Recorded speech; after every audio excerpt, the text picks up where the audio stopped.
শুটকি ভর্তা বানাবো, তাই কীভাবে ভর্তা বানাবেন এই পদ্ধতিটা নিয়ে আসলাম। আমি ফেয়া মাছটা ধুয়ে পরিষ্কার করে নিলাম, শুকনো মরিচ নিলাম কয়েকটা, এই জায়গায় রসুন আর পেঁয়াজ এই সাইজ করে বড় বড় করে কেটে নিলাম, কারণ চিকন করে কাটলে হবে। যে ঝাল কম খাইতে চান কম দিবেন, আর বেশি আমি শুকনো মরিচগুলো টেনে শুকনো মরিচটা লাগাইছে, আমি যে পেঁয়াজ দিয়ে দিলাম,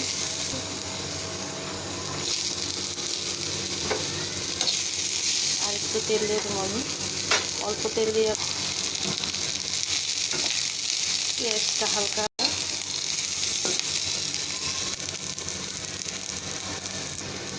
এটা আমি শুটকিটা দিয়ে দিলাম, শুটকিটা একটু আলাদা নেব, একবার দিয়ে মাছ তুলে রাখছি দিলাম,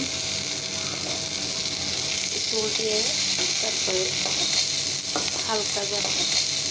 হালকা জলে ভেজে নিতে হবে। এটা এভাবে যদি শুটকি ভর্তা বানান খুবই ভালো। ফ্রিজে আমি পেঁয়াজটি কাঁচামরিচ পেঁয়াজ লাল দিয়ে শুকনো মরিচ ডালা উঠাই নিলাম।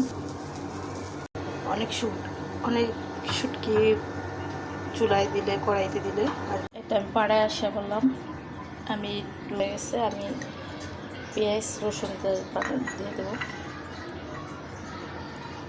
এটা আমি বাড়া দেবো, এটা আমি হালকা বাঙাতে নিচ্ছি, আমি অত বাড়ব না, এটার সাথে আল্লাহ শুটকির সাথে মিক্স করে দেবো।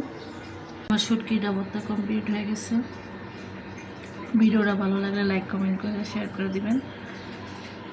আর মরিচগুলো তো হাতে লেগে তো কালারটা একটু সাদা সাদা, কিন্তু অনেক মজা হয়েছে ভর্তাটা।